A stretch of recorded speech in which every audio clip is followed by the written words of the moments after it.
시간 함께 받으신 유임을 처음 박스랑요 두 번째 박스까지만 읽을게요. 오늘은 왼쪽 편에 있는 첫 번째 박스, 그다음에 두 번째 박스는 4장 1절부터 7절까지인데요. 그거 함께 오늘 우리 함께 공부하도록 하겠습니다. 제가 먼저 26절 읽고요. 쭉쭉쭉 그 4장 1절부터 7절까지 계속 가겠습니다.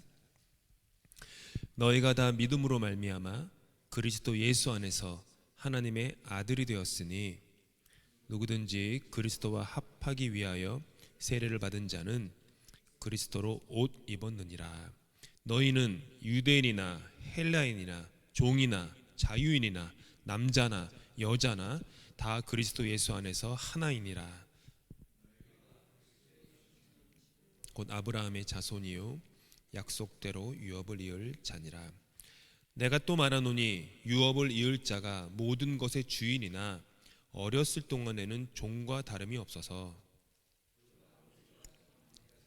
후견인과 청지기 아래에 있나니, 이와 같이 우리도 어렸을 때에 이 세상의 초등학문 아래에 있어서 종노릇하였더니 때가 참에 하나님이 그 아들을 보내사 여자에게서 나게 하시고 율법 아래에 나게 하신 것은 율법 아래에 있는 자들을 속량하시고 우리로 아들의 명분을 얻게 하려 하심이라. 너희가 아들임으로 하나님이 그 아들의 영을 우리 마음 가운데 보내사 아빠 아버지라 부르게 하셨느니라. 함께 있습니다. 그러므로 내가 이후로는 종이 아니요 아들이니 아들이면 하나님으로 말미암아 유업을 받을 자니라. 아멘.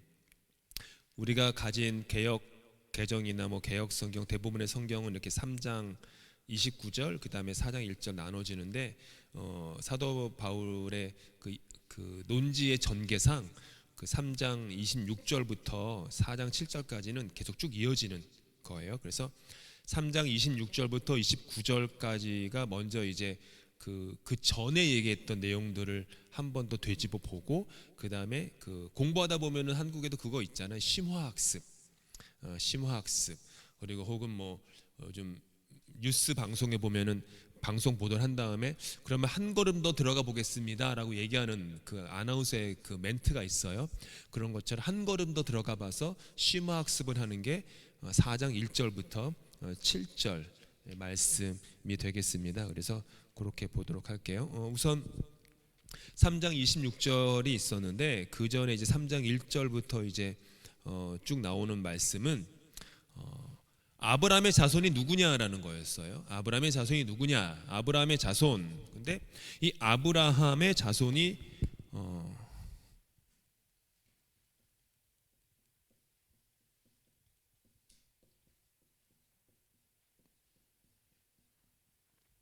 아브라함이 자손이 되는 자격, 조건이 어디에서 왔냐 하면은 유대인들에게 있어서는 율법에서 왔죠. 율법으로부터 말미암았어요. 율법을 지키느냐에 따라서 아브라함의 자손이 되는 것이고, 아브라함의 자손이 되었다라는 것은 의롭다라는 말이니까 구원받는 존재다라고 하는 것으로 유대인들은 그게 있었고, 갈라디아 교회에서 예수를 믿고 세례를 받아서 세례를 받을 때 당시 2000년 전에는 어떤 그 표징, 사인 같은 게 금방금방 있었던 시대였거든요. 그래서 세례를 받으면서 성령을 받아요. 그런 게 표징이 즉각 있었는데 그렇게 거듭난 이방인 그리스도인들에게 유대주의자들이 와가지고 너희들 아브라함의 자손이 되기에는 약간 뭔가 2% 부족하다 이런 거예요. 그래서 아브라함의 자손이 되기 위해서는 아브라함에서 온 율법을 지켜야 한다. 율법을 지키려면 몇 가지가 있는데 그 중에 제일 이제 좀 어려운 것이 음식이야 그렇다고 치고 옷 입는 거야 그렇다고 쳐도, 그리고 안식일을 지키는 거야 그렇다고 쳐도 이 할례에 대한 것은 좀 차원이 다른 어려움이었어요. 그렇죠? 할례는 이게 수술 받는 거니까요. 이거 그냥 생활의 패턴을 바꾸는 게 아니라 수술을 받는 거잖아요. 그렇기 때문에 이거는 좀 넘기 어려운 진입 장벽이었던 거죠. 그렇게 얘기를 했었는데 바울 사도가 그 상황을 보면서 이제 화가 났죠. 왜냐하면 복음은 그런 게 아니다. 율법은 우리의 행위지만 은혜를 받아서 우리가 구원 얻는 것은, 의롭게 되는 것은 하나님의 행위다. 인간의 행위가 아니라 하나님의 행위다라는 거 얘기를 바울이 한 거거든요. 그래서 율법이 아니다. 오직 그래서 뭐로 말미암아? 믿음으로 말미암아 구원받는다. 오직 의인은 믿음으로 말미암아 산다라고 하는 하박국서의 말씀을 가지고 온 거죠. 이게 얼마나 중요하면 갈라디아서에서도 의인은 믿음으로 말미암는다. 그리고 로마서에서도 로마서를 써내려가는 바울 사도의 가장 핵심 사상이 하박국에 있는 오직 의인은 믿음으로 말미암아 살리라. 이게 이제 바울이 가지고 있었던 아주 매우 중요한 사상이었어요.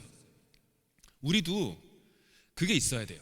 인간도 내 삶을 해석하고 내 삶을 펼쳐나가는 중요한 어떤 생각, 묵직한, 그걸 여러분은 철학이라고 하셔도 좋고 사상이라고 하셔도 좋고 뭐 생각이라도 해도 좋고 뭐로 불러도 좋지만 그것이 있어야 돼요. 거기서부터 해석이 되는 거예요. 거기서부터 이야기들이 펼쳐나가는 거예요. 제 설교를 들으면은 맨날 본문이 다르고 이것저것 하니까 다른 얘기 맨날 그때그때 다른 것처럼 들리지만 제 안에 어떤 생각의 이 기둥이 있거든요. 그러면 웬만해서는 그 기둥에서 벗어나질 않아요. 그 기둥에서 나오는 생각인 거예요. 계속해서 거기서 그 뿌리에서 나오는 생각들이 그게 오는 거고. 그래서 그러다 보니까 사람이 일관성이 있어요. 그렇게 되면 그런 게 없이 생각이 얕으면요 상황과 형편에 따라서 표리부동해요. 왔다 갔다. 근데 내가 내 말을 지키려고 애쓰지 않아도 내가 가지고 있는 속에 있는 어떤 신학, 신앙, 철학, 생각이 그러니까 묵직한 게 있으면 내가 막 다른 얘기를 하는 것 같아도 다 거기서 오는 일관성이 있거든요. 바울 사도가 가지고 있던 것은 그거였어요. 오직 의인은 믿음으로 말미암아 산다. 거기서부터 하나씩 둘씩 막 가지치기에 나간 거예요. 그러니까 많은 것을 자팍다식하게 팔방미인으로 배우려고 하는 게 아니라 중요한 생각 하나, 깊이 깨달은 것 하나, 그것이 있을 때 거기서부터 많은 것들이 열리는 거예요. 해석이 되는 거예요. 바울은 그 믿음, 율법이 아니라 오직 의인은 믿음으로 말미암아 살리라. 믿음으로 말미암아 살리라. 해서 믿음으로 말미암아 아브라함의 자손이 되었다라는 얘기를 한 거고, 그거를 이제 바울 사도께서는 그 율법학자, 그 구약학자잖아요. 우리한테는 구약, 신약이지만은 유대인들에게는 구약, 신약이 뭐죠? 법전이에요. 어떻게 보면 법전. 그러니까 법학 공부를 한 사람이에요. 변호사 같은 사람인 거예요. 바울 사도는. 그래서 법적으로 이거를 증명하기 위해서 율법은 아브라함이 아브라함이 믿음으로 고백한 440년 후에 온 것이다. 먼저 된 것이다. 믿음이. 그리고 하나님이 그 아브라함의 그것을 의로 여기셨다라고 하는 그 칭의, 이신칭의라고 하는 것들에서 바울 사도가 발견하게 된 거죠. 처음부터 알았던 건 아니에요. 언제 발견했는지 모르겠어요. 아무래도 뭐 아라비아 지역에서 3년 동안 있을 때 아마 싹 텄을 것 같고, 그 다음에 고향 다소에서 은둔자가 되어서 10년 동안이나 아무것도 못한 채 무려 13년을 세상에 그 잊혀진 시간을 바울 사도께서 보내지 않습니까? 우리가 아는 바울은 막 선교하고 막 교회를 막 세우고 이런 분처럼 보이는데 사실은 그 전에 무려 13년 정도 되는 시간 동안 그냥 아무런 것도 하지 못하고 모든 사람들에게서 잊혀져가는 그런 존재로서 참 아프고 어려운 광야 시간을 보냈던 분이에요. 그 시간 동안에 이거를 깨달았겠죠. 그게 있어야 돼요. 누구에게나. 바울 사도는 그걸 했던 거죠. 이제 바울 사도께서는 이 사상을 한 단계 더 끌어올려요. 끌어올리는데 이제 바울 사도께서 말씀하시고 하는 오늘 본문의 내용인데 이게 뭐냐면 바울 사도가 가지고 있는 이 신학에서, 사상에서 가장 중요한 것 중에 하나예요. 그리고 기독교 신앙의 핵심이 들어있어요. 그게 뭐냐 하면은 26절에 있어요. 26절 함께 읽습니다. 26절 시작. 너희가 다 믿음으로 말미암아 그리스도 예수 안에서 뭐가 돼요? 하나님의 아들이 되었다.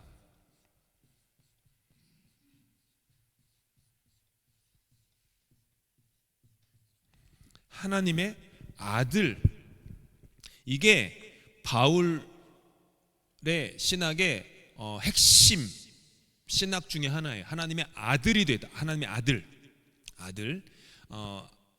제가 시작하기 전에 왜 딸이라고는 안 하냐? 이거 왜 그러니까 성차별하는 거 아니냐? 뭐 이렇게 얘기하실 수 있어요. 그래서 하나님의 아들 그러면 이제 뭔가 좀 여성분들은 거부감을 느끼실 수도 있는데, 이게 이제 바울 사도께서 왜 이렇게 얘기했는지를 아셔야 돼요. 2000년 전이잖아요. 고대 사회예요. 고대 사회에서 사도 바울께서 왜 하나님의 아들이라는 이 신학 사상을 갖고 왔냐 하면, 여기서 중요한 하나님의 아들이 가지고 있는 어떤 그 권리가 뭐냐 하면은 상속, 유산, 이거였어요.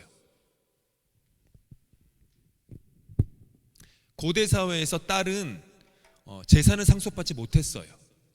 그렇기 때문에 지금 사도 바울이 상속과 유산, 그 법적 상속자에 대한 그 논지를 끌어오기 위해서 아들이라고 표현한 것이지, 뭐 성차별을 하려고 한 건 아니라는 거죠. 그러니까 하나님의 아들이 되었다라고 하는 것은 하나님의 상속자가 되었다. 하나님 나라의 유산, 유업을 이어받았다. 아까 제가 기도 시작할 때 시편 2편 말씀을 읽은 거거든요. 너는 내 아들이라, 내가 너를 낳았다. 내가 너를 내 유업을 준다. 유업, 상속을 한다. 유산을 준다. 이거예요. 그걸 물려받았다. 그 얘기를 하려고 한 거죠. 그래서 하나님의 아들이 되었다라는 것은 우리로 지금으로 보면 남녀 구분 없이 우리 모두가 하나님 나라의 상속자가 되었다, 이 뜻이에요. 상속자가 되었다. 그래서 3장 26절부터 29절까지 우리가 다 믿음으로 말미암아 그리스도 예수 안에서 하나님의 아들이 되었고, 그 다음에 그 아들됨의 의미가 무엇인지를 4장 7절까지 이제 설명해 나가시는 거예요. 그래서 요 얘기를 지금 계속 하시는 거예요. 오늘 본문에서는요. 먼저 바울 사도께서는 지난주에 우리가 묵상했었는데, 율법 아래에 있는 인간에 대해 설명하면서 초등교사를 예를 들어서 설명하셨어요. 초등교사, 혹은 개역 성경에서는 몽학선생,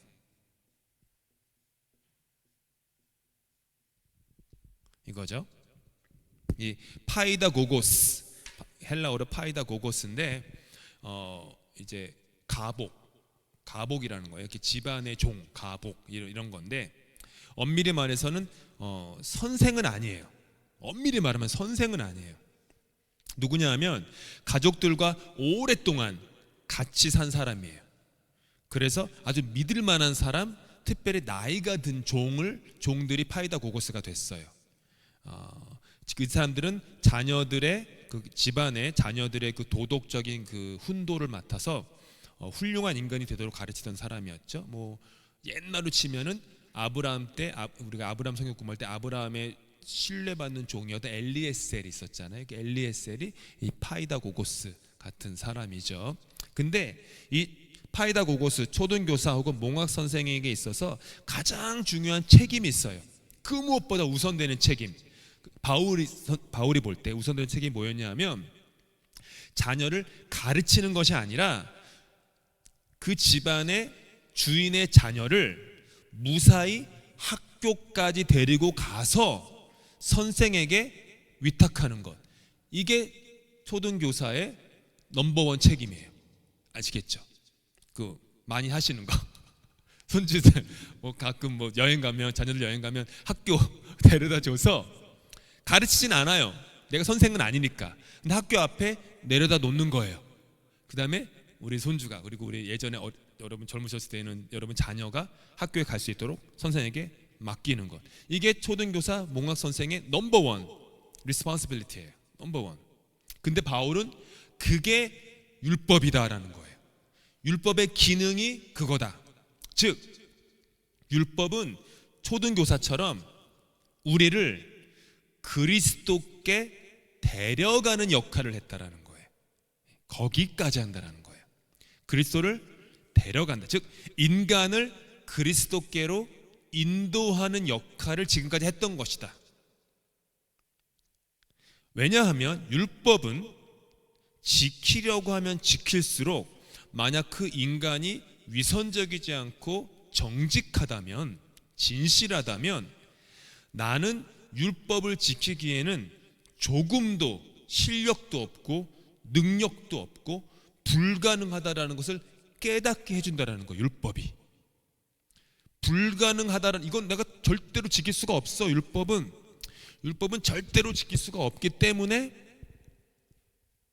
거기서 오는 실패, 거기서 오는 무능함을 인식해서 그리스도에게로 우리를 데려가는 역할을, 기능을 했다. 이게 바울 선생님의 얘기한 율법의 기능이에요.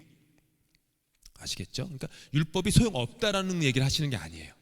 많은 그 복음주의 그리스도인들이 율법이 필요 없다 이렇게 하시는 경우들도 가끔 있는데, 그게 아니라 바울 선생님은 율법의 기능이 있었다. 근데 그 기능은 한계치가 있었는데 그리스도께까지 인도하는 역할이다. 왜 어떻게 인도했느냐? 율법을 지켜봐라. 되지 않는다. 인간으로서 완전할 수 없고 완벽할 수 없고 실패하고 무능하고 죄로 점철되어 있고 그러니까 예수님도 막 그렇게 얘기했으면 내가 율법을 폐하러 온 줄 아느냐? 아니다. 나는 율법을 완성하러 왔다. 그러시면서 너희 중에 간음하지 않은 자가 있느냐? 좋다. 근데 여인을 보고 음욕을 품은 자마다 다 간음한 자다. 그러니까 그러면 바리새인들은 우리는 한 번도 간음 안 했는데요. 나는 한 번도 살인 안 했는데요. 근데 예수님 바리새인 서기관들더러 음욕 품은 적이 있느냐? 다른 사람을 미워한 적이 있느냐? 간음한 거다. 살인한 거다. 그러니까 이 사람들이 막 되는 거죠. 율법은 내가 지킨 줄 알았는데 예수님의 기준에 맞춰 보니까 아닌 거예요. 지키지 못한 거예요. 그리고 어느 누구도 인류 역사상 단 한 사람도 지키지 못하는 거예요. 지킬 수 없는 거예요. 그렇기 때문에 나 자신의 완전한 절망을 느껴서 예수께 나오는 것이다. 저와 여러분들이 지금까지 인생을 사시면서 완전한 절망을, 나 자신의 그 존재에 대한 완전한 절망을 아직까지 경험을 못 하셨다면 저와 여러분은 아직 율법도 경험해 보지 못한 거예요. 아직 이 수준도 못 된 거예요. 종교는 경험했어요. 종교는, 그리고 교회라는 조직은 경험했어요. 교회라는 시스템, 구조는 경험했어요. 교회 생활은 경험했어요. 근데 나 자신의 존재로서의 완전한 절망을 경험해 보지 못했다면 우리는 아직 이 율법에 거기까지도 가지 못했다라는 거예요. 바울 선생의 눈으로 보면 그런 거예요. 나라는 인간 존재 실체에 대해서 율법 앞에서 내가 얼마나 완전한 실패자인지, 내가 얼마나 무능한 사람인지, 그 완전한 절망을 경험해 보지 못하고서는 은혜를 경험할 수도 없다라는 거예요. 완전한 실패 없이 은혜 경험 못한다. 절망은 그래서 두렵고 아픈 것이지만 바울사의 눈에 볼 때 절망이 아니에요. 절망은 두렵고 아픈 것이지만 거기서부터 참된 구원의 씨앗이 발아하는 것, 이게 바울 사도가 보셨던 것이죠. 그래서 이렇게 고백해요. 로마서에서 함께 읽습니다. 시작. 오호라 나는 곤고한 사람이로다. 우리 예수 그리스도로 말미암아 하나님께 감사하리로다. 그런즉 내 자신이 마음으로는 하나님의 법을, 육신으로는 죄의 법을 섬기노라. 오호라 나는 곤고한 사람이로다. 이 사망의 몸에서 혹은 늪에서 누가 나를 건져내라. 이거 경험해보지 못한 사람. 이게 뭐죠? 나 자신의 존재에 대한 완전한 절망. 근데 바울 사도는요, 예수 믿기 전에 처음 두 줄의 상태를 경험해보지 못했어요. 괜찮은 줄 알았어요. 자기 인생이 잘난 줄 알았어요. 하나님으로부터 인정받는 줄 알았어요. 할례 받았지, 베냐민 지파지, 율법 학자이지 바리새파가 되었지 뭐 하나 율법에서 흠이 없어서 그 사람은 단 한 번도 오호라 나는 곤고한 사람이라는 말을 고백한 적이 없어요. 예수 믿고 나니까 내가 곤고한 사람이구나. 내가 사망의 몸에 갇혀져 있구나. 누가 나를 건져낼까?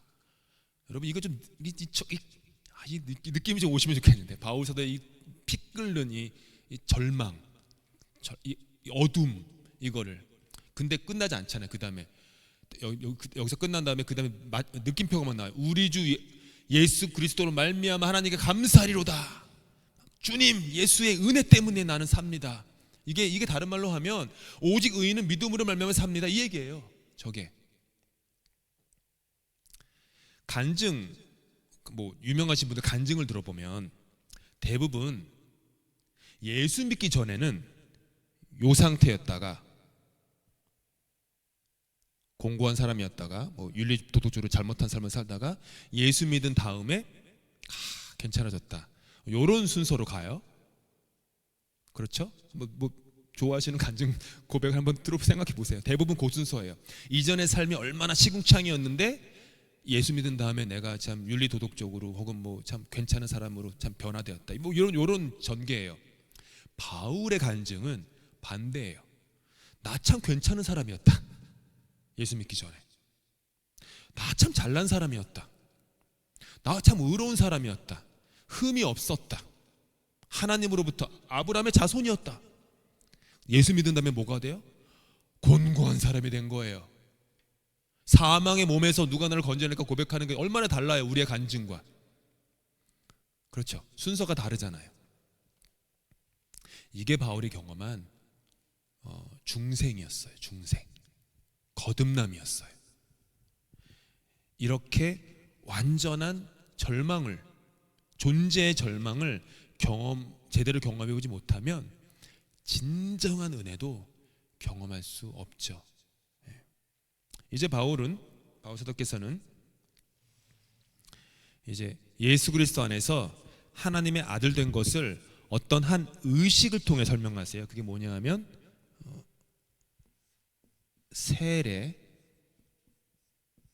세례를 통해서 설명을 하세요. 근데 저도 이번에 공부하면서 배운 건데, 저는 참 무식해가지고 세례가 기독교에서 유래된 걸로 그냥 생각했어요. 근데 아니라 유대교 관습이더라고요. 유대교에서 예전부터 하던 관습이자 의식이에요, 세례는 원래. 그래서 그러고 보니까 세례 요한이 세례를 했던 게 유대인들에게 낯선 게 아니었던 거예요. 뭐냐 하면 이때 유대인들이 세례를 할 때 머리카락과 손톱을 잘라요. 그리고 몸에 아무것도 걸치지 않고 벌거벗은 채 시작을 해요. 그 다음에 세례통이 있어요. 큰 세례통이 있는데 거기다가 40세아 정도 되는 물을 부어요. 40세아가 얼마냐 하면 300리터 정도예요.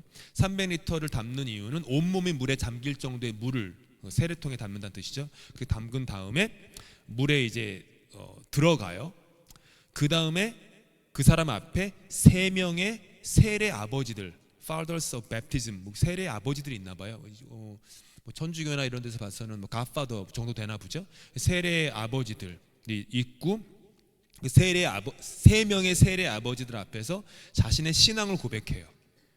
그 다음에 물속에 있을 때 율법서가 낭독이 되고, 그 다음에 우리 그 위임 예배할 때처럼 격려의 말씀이 찰지가 딱 있고, 그 다음에 블레싱이, 축복의 말씀이 있은 다음에 물에서 나오면은 그가 뭐가 되냐 하면은 유대교회 회원이 돼요. 유대교회 회원이 돼요. 초대교회 그리스도인들도 세례를 통해서 그리스도와 하나가 된다고 믿었어요. 그리스도에게로 들어간다라고 믿었어요. 그렇죠? 그런데 세례를 바라보는 유대교인들과 그리스도인들의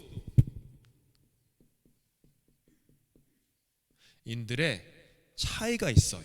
아주 중요한 차이인데 뭐냐 하면, 유대교의 세례는 유대교라는 종교에 들어가는 거였어요. 유대교.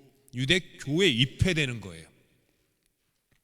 그런데 그리스도인의 세례는 어디로 들어가는 거냐 하면 사람에게로 들어가는 거예요. 누구요? 예수.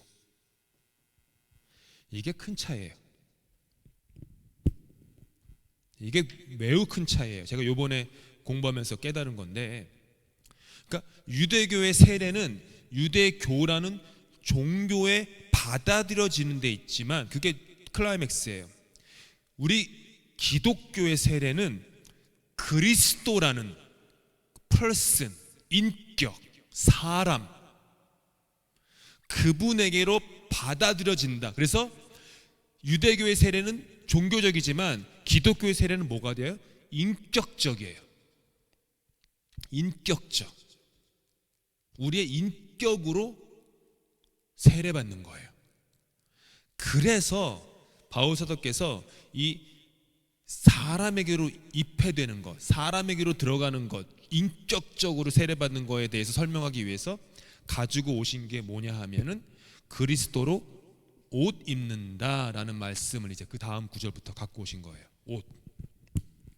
누구든지 그리스도의 세례를 받으면은 그리스도로 옷 입는다라는 거죠. 옷 입는다. 이게 인격적인 거예요. 왜냐하면 첫 번째, 옷은 뭐죠? 우리의 정체성을 나타내요. 옷은 Who am I? 나의 정체성, 내가 어떤 젠더인지, 사회적으로 어떤 신분이 있는지, 나의 국적은 무엇인지, 문화는 무엇인지. 뭐 이거 여러분 손주들이 다니는 학교, 초등학교 다니면 초등학교만 딱 봐도 나와요. 애들이 입은 옷 보면 한국애다, 중국애다, 그 다음에 어디 팔레스타인이다, 이스라엘이다, 뭐 명확하게 지식이 좀 없으면은 대충 구별이 돼요. 옷. 그래서 그리스도를 옷 입었다라는 것은 우리의 정체성이 넘버원, 최우선적인 정체성이 다른 어떤 구별과 범주를 넘어서 예수 안에 있다. 우린 예수 안에 있다 라는 얘기를 하는 거예요. 두 번째, 옷은 우리 몸에서 가장 가깝다. 이게 맞춤법이 맞죠? 가끔은 한국말을 쓰는데도 맞춤법이 내가 맞나 헷갈리다가 가깝다. 제일 가깝잖아요. 옷이 내 몸에, 내 존재에. 즉 내가 인생에서 풍파를 겪을 때 풍파를 견디게 해주는 가장 첫 피난처가 되는 게 옷이에요. 그렇죠? 밖에 나가서 코모카 걸으실 때 풍파가 밀려오는데 겨울에 걸으세요. 그때 여러분을 보호하는 넘버원이 뭐죠? 옷이에요. 옷. 왜냐하면 여러분과 가장 가깝기 때문이죠. 피난처예요. 옷은. 예수 그리스도로 옷 입었다라는 것은 예수와 가깝다, 친밀하다. 옷처럼 그분이 우리가 어딜 가든 함께한다, 이 뜻이죠. 삶의 모든 순간마다 피난처가 되신다라는 거예요. 세 번째는 옷은 자격이에요. 왜냐하면 최초의 인류가 죄를 범했을 때 발가벗은 것을 깨닫고 부끄러워서 숨었어요. 그때 하나님이 그들에게 해준 게 뭐냐면 옷을 지어주세요. 하나님이 옷을 주셨어요. 제일 처음 하신 게. 그래서 그들의 벌거벗음을 덮어주셨어요. 즉 그리스도로 옷 입는다라는 것은 하나님께서 우리의 죄를 덮어주신다, 우리를 받아주신다. 하나님께서 우리를 보실 때 내가 죄의 옷을 입고 있는 나의 모습을 보는 게 아니라 그리스도로 옷 입은 나의 모습을 보신 다음에 너는 내 아들이구나 한다라는 거예요. 이게 옷이죠. 딱 봤는데 우리는 비록 죄가 많고 실수하고 실패 많은 사람이지만 예수 그리스도로 옷 입었기 때문에 하나님이 우리를 보시면서 너는 내 아들이다, 너는 내 딸이다, 너는 내 자녀다 라고 여겨주신다는 거예요. 자격. 자녀의 자격을 주신다라는 거죠. 이제 바울 사도께서는 이 모든 것의 결과로 말미암아 그리스도 예수 안에서 모두가 하나라고 이렇게 말씀하세요. 하나다, 하나다. 바울 당시에 그 유대인의 아침 기도문이 있었는데, 이 아침 기도문이 유대인 남성들이요, 아침마다 2000년 전 아침마다 그 읊조리는 기도문이에요. 기도문. 이게 이런 내용이었어요. 하나님, 나를 이방인이나 노예나 여자로 만들지 않으셔서 진심으로 감사를 드립니다. 이게 당시 유대 남자들이 했던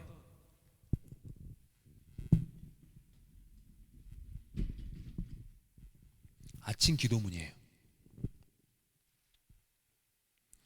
바울 사도께서는 어떻게 보면은 그 기도문을 그대로 갖고 오신 것 같아요. 이방인, 노예, 남자, 여자, 요거 그대로 갖고 얘기하시잖아요. 지금 그래서 기도문을 취해서 옛 차별은 없어졌고, 불일치는 변해서 일치가 되고, 분열은 교제, 펠로우십이 되고, 모든 사람이 그리스도 안에서 하나가 되는 시대가 도래했다라는 얘기를 하세요.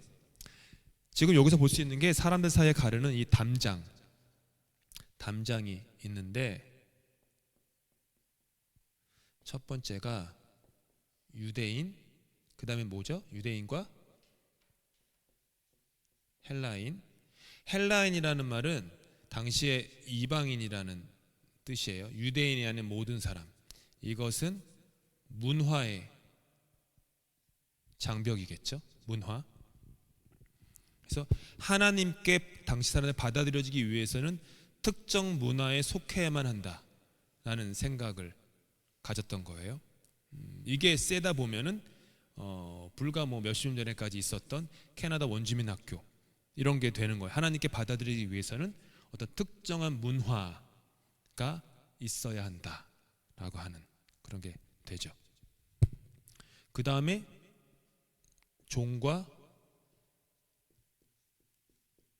자유인이라고 하는데, 이것은 신분에 대한 담장이겠죠. 신분, 종과 자유인. 따라서 교회 안에는 경제적인 신분의 차이가 들어와서 작동되면 안 되는 데죠. 그리스도의 몸이라고 하는 고백하는 교회 가정에서는 어떤 열등한 존재도 없는 거예요. 세 번째로 바울 사도가 가지고 오신 것은 남과 여, 성에 대한 담장이죠. 어떻게 보면은 바울 사도께서 살았던 시대의 가장 높은 담이 요거였어요. 이것보다 오히려 이 남녀의 그 담, 여자가 극복하지 못하는 담이 훨씬 더 컸거든요. 그래서 이것을 바울 사도께서 예를 들어 설명하시면서 복음은 어떤 종류의 차별도, 구분도, 담장도 주지 않는다. 오직 은혜 때문에 모든 사람들이 그리스도 안에 있을 수 있게 되었다. 그리고 머리 되시는 그리스도 안에서 모두가 지체다. 이게 이제 내려가는 거니까. 그러니까 고린도서에 나오는 우리는 그리스도의 지체다 등등등 이 모든 얘기들이 바울 사도가 가지고 있는 중심 사상, 하나님의 아들, 거기서부터 다 내려오는 거예요. 가지치기를 하는 거예요. 4장 1절에서 바울 사도께서 이제 내가 또 말하노니라고 이제 말씀을 시작하세요. 내가 또 말하노니, 이 얘기는 이제 앞으로 새로운 것을 이제 얘기할 건데, 그 전에 앞서 언급한 내용에 대해서 내가 좀 부연 설명을 좀 하겠다. 내가 또 말하노니, 그러니까 이제 3장 지금까지 제가 설명한 거에 대해서 한 번 더 부연 설명을 하고자 하는 거예요. 이제 3장 마지막에 언급된 그 비유, 그리스도를 옷 입는 거, 세례, 그 비유를 갖고 심화를 하세요. 그래서 율법 아래에 있던 중에 믿음으로 말미암아 의롭게 되는 변화를 가지고 이제는 어떤 비유를 드냐면 다른 사람의 보호를 받던 유아기에서 이제는 선택과 자유를 할 수 있는 성년으로 변화되는 것으로 이제 비유를 하는 거예요. 그러니까 어린아이였을 때에는 율법의 지배 아래에 있었지만 너희들이 장성한 분량 성인, 영적인 성인이 되었을 때에는 은혜 아래에 있다, 믿음 아래에 있다, 이 얘기를 지금 바울 사도께서 펼쳐 나가시는 거예요. 법을 전공하신 바울 사도에게는 이 고대 사회의 이 상속법,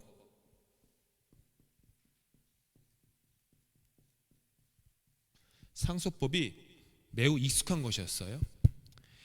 바울 사도가 살았던 시대에는 크게 세 가지 문화가 나눠요. 유대 문화, 헬라 문화, 로마 문화. 요 세 가지예요. 유대, 헬라, 로마. 헬라는 그리스 문화.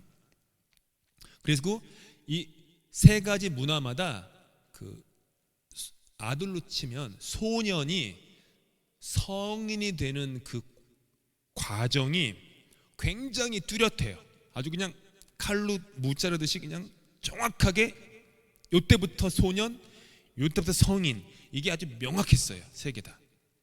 유대 사회를 예를 들면 소년이 12살 생일이 지나면, 지금도 그래요. 지금도 유대 사회 똑같이 해요. 12살 생일이 지나면 바로 다음에 돌아오는 안식일에 그를 회당으로 이끌고 가서 율법서를 낭독하면서 성인식을 하는데, 그 성인식이 한 번쯤은 들어보셨을 바 미츠바예요. 바 미츠바 들어보시지 않았어요? 바 미츠바 안 들어보셨어요? 바 미츠바, 바 미츠바.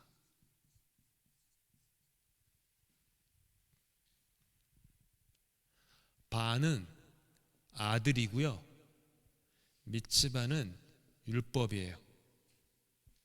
즉 유대인들은 바미츠바 해서 성인식을 하게 되면 뭐가 돼요? 그 소년이 율법의 아들이 돼요. 그러니까 유대교에서 어덜트는 율법의 아들이 성인이에요. 아시겠죠? 율법을 알면 어른, 율법을 모르면 애기, 이렇게 되는 거예요. 미국도 캐나다에도요, 이 유대인들은요, 이 바미츠바가 엄청 큰 축제예요. 이 12살 된 소년들이요, 이때 이 집 파티를 엄청 크게 하거든요.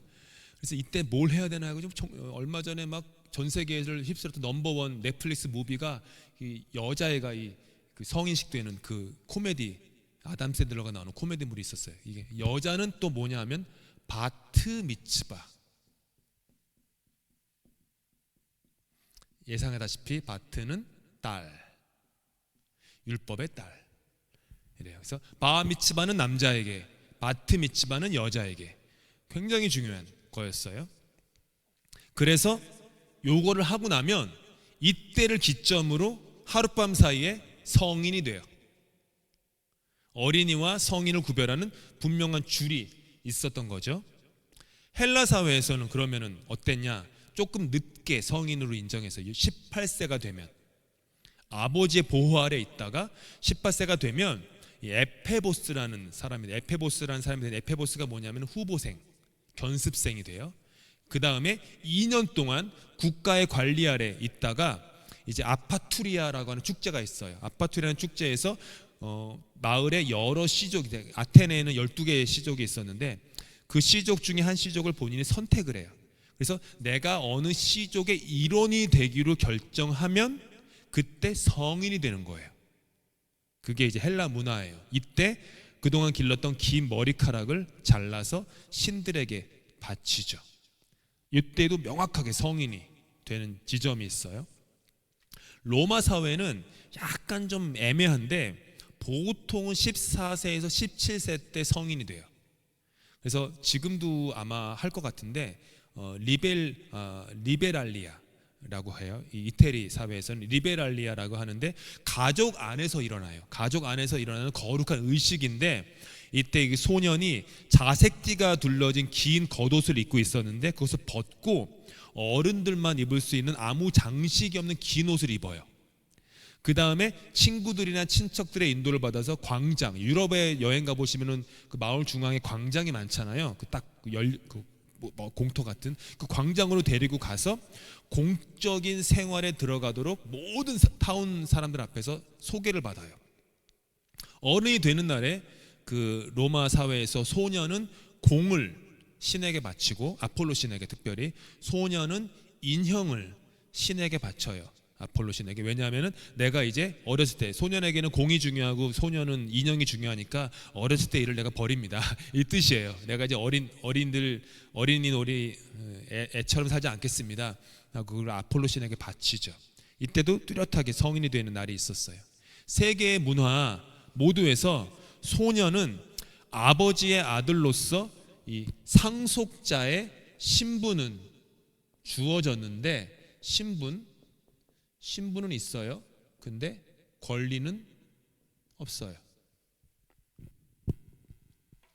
그래서 4장 1절에 이렇게 어렸을 동안에는 이라고 말씀하셨죠. 여기 보니까 내가 또 말하노니 유업을 이을 자가 모든 것의 주인이나 어렸을 동안에는, 이 어렸을 동안이라고 하는 헬라어 네오피스가 말 못하는 사람이라는 뜻이에요. 말 못하는, 어렸을 동안에 말 못하는 사람일 때에는, 그래서 장성한 분량을 감당할 수 없어서 젖을 먹어야 하는 연약한 자를 말하는 거죠. 그러니까 복음이 아닌 율법으로 사는 사람들을 바울 사도께서는 네오피스, 어린아이들이다, 말 못하는 사람들이다, 말을 못하는 사람이다, 이렇게 얘기해서 고린도전서에서 이런 얘기를 하세요. 함께 읽습니다. 시작.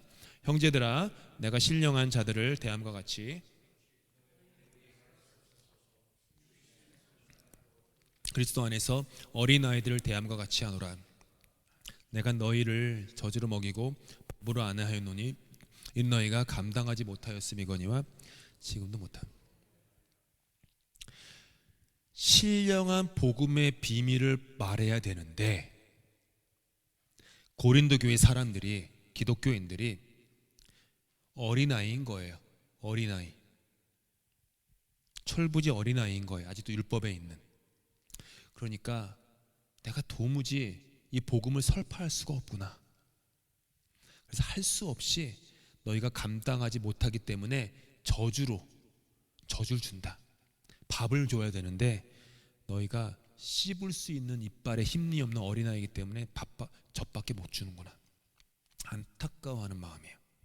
그래서 좀 잘하라, 복음 안에서, 은혜 안에서, 이런 얘기를 했던 거죠. 아이러니한 거는 이 고린도 교회가 당시 초대교회에서 가장 성령의 은사가 많았던 곳이에요. 교회에서 예배드리면 여기서 한 20명은 방언하고 있고 20명은 여기서 하는 방언을 통역하고 있고 저기서는 막 예언하고 있고 막 이런 예배 공간 막. 근데 바울이 볼 때 어린아이들이구나. 다 어린아이들이구나. 젖먹이들이구나. 이랬던 거예요. 속으시면 안 돼요. 성령으로 막 이렇게 막 뭐가 막 은사가 있는 것처럼 막 한다고 성인이 아니에요. 성인이 아니에요. 성숙한 게 아니에요. 성숙하면 오히려 뭐랄까 할까, 감춰야죠. 오히려. 그렇죠. anyway, 그랬는데 이제 바울 사도께서는 그 얘기를 하면서 초등교사, 아까는 초등교사를 얘기를 했다가 이제는 후견인에 대해서 얘기하시고 청지기에 대해서 얘기를 하세요. 모두 다 율법의 감독 기능에 대해서 설명하기 위해서 예를 든 거예요. 당시의 사회에 대해서. 후견인은 지금으로 하면 가디언이에요. 가디언, 보호자. 이게 후견인. 그래서 어린아이의 책임을 후견인이 맡았고요. 청지기는 가문의 재산을 관리하는 자, 가문의 재산 관리자였죠. 초등교사보다 조금 더 법률적으로 구체적인 그런 지위를 가진 사람들을 비유를 들어서 얘기하시는 거예요. 공통점은 뭐냐 하면 소년이 여전히 미성년이면 아버지가 막대한 재산을 가지고 있어도 아무런 이 권리를 행사할 수 없어요. 삶의 구체적인 문제에 대해서 아무런 자유도 없기 때문에 바울 사도는 그들을 뭐라고 해요? 종이다, 노예다 라고 얘기하시는 거예요. 나 자신의 생활도 관리할 수 없고 모든 일에 율법의 간섭만 받고 있구나. 종이다, 노예다. 즉 이 세상의 영적인 소년 시절에는 모두가 다 율법의 지배 아래 있었다라는 얘기죠.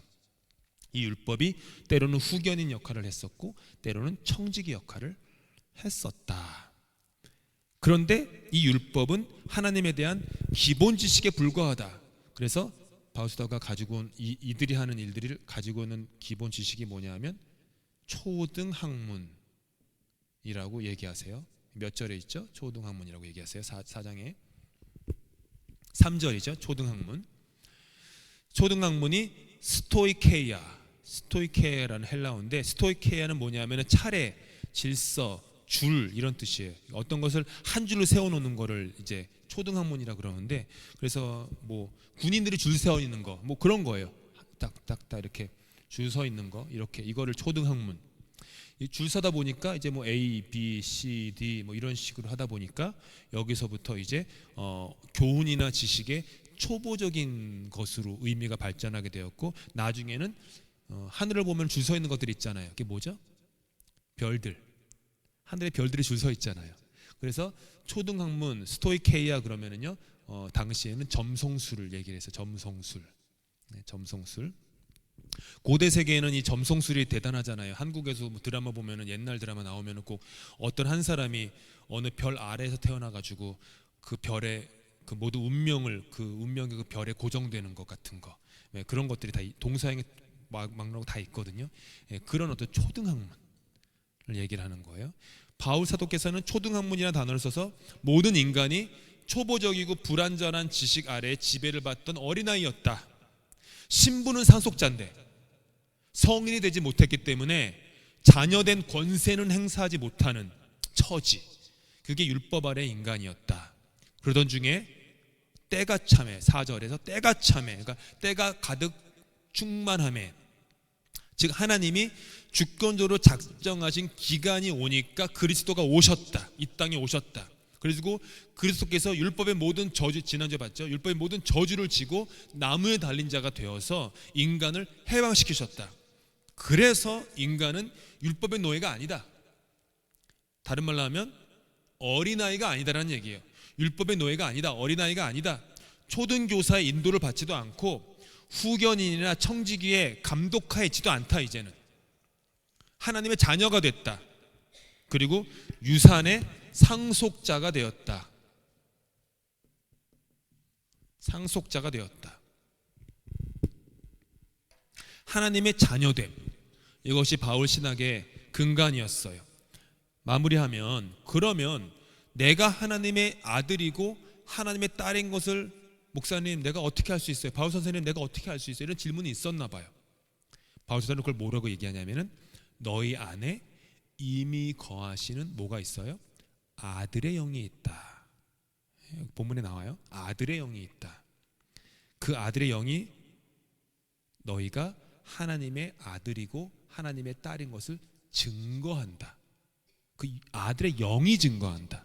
그리고 그 아들의 영이 뭐냐 하면은 성령이다. 이게 이제 바울 서시에 나오는 말씀입니다. 함께 있습니다. 시작. 무릇 하나님의 영으로 인도함을 받는 사람은 곧 하나님의 아들이다. 다음, 만일 너희 속에 하나님의 영이 거하시면 너희가 육신에 있지 아니하고 영에 있나니 누구든지 그리스도의 영이 없으면 그리스도의 사람이 아니다. 그러니까 성령 강림절에 성령이 임하시고 모든 믿는 자들의 안에 거하시게 되었어요. 그래서 믿는 자들 안에 내주하시는 아들의 영, 즉 성령님께서 우리로 하여금 우리가 하나님의 자녀임을 증거하신다라는 거예요.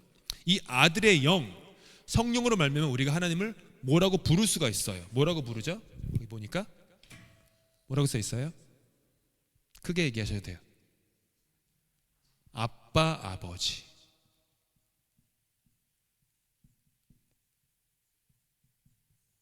개역 성경에서는 아바, 아버지라고 했는데 개역 개정에서는 아빠라고까지 했어요. 아빠, 아버지.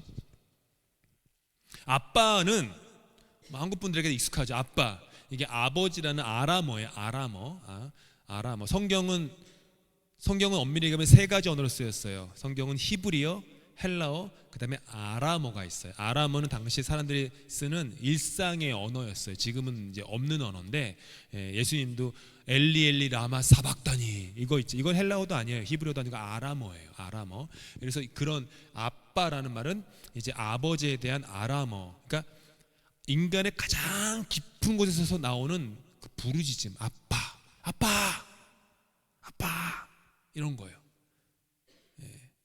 캐나다 사시면은 경험해 오신지 모르지만 놀이터에, 학교 앞 놀이터에 방과 후에 있으면 여러 인종의 애들이 막 놀아요. 근데 한국에도 아빠 그러고 저쪽에도 아빠 그래요. 경험해 보셨죠? 다 들어보셨죠? 인도에 걔도 아빠 그래요. 다른 나라 애들도 아빠 그래요. 여기저기 다 아빠 그래요.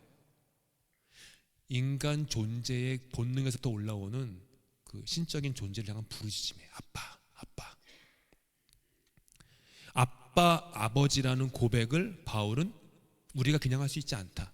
성령님이 하시는 것이다. 누구든지 너희 마음에서 하나님을 아바 아버지, 아빠 아버지라고 고백하면 그것은 너희가 아니다. 율법으로 한 게 아니라 너희 안에 있는 아들의 영, 성령이 한 것이다. 그래서 우리가 그 말을 하면 우리는 그분의 자녀이고, 동시에 그 말을 하기 때문에 자녀가 됐기 때문에 상속자가 된다. 우리는 은혜의 상속자, 은혜의 유산을 받아서 하나님 나라에서 그 유업을 이어나가는 그런 왕의 자녀가 되어서 살아간다 라고 하는 거예요. 마지막 말씀이에요. 함께 있습니다. 시작. 그러므로 내가 너희에게 알리노니 하나님의 영으로 말하는 자는 누구든지 예수를 저주할 자라 하지 아니하고, 또 성령으로 아니하고는 누구든지 예수를 주시라 할 수 없다. 그러니까 우리 안에 성령으로 말미암지 않고는 주님이라 부를 수 없는 것처럼, 우리 안에 성령으로 말미암지 않고는 아바 아버지라고 부를 수 없다라는 거예요. 그래서 바울 사도께서 이제 더 이상 율법에 예속된 어린아이를 버리십시오. 젖먹이 짓을 이제는 졸업하십시오.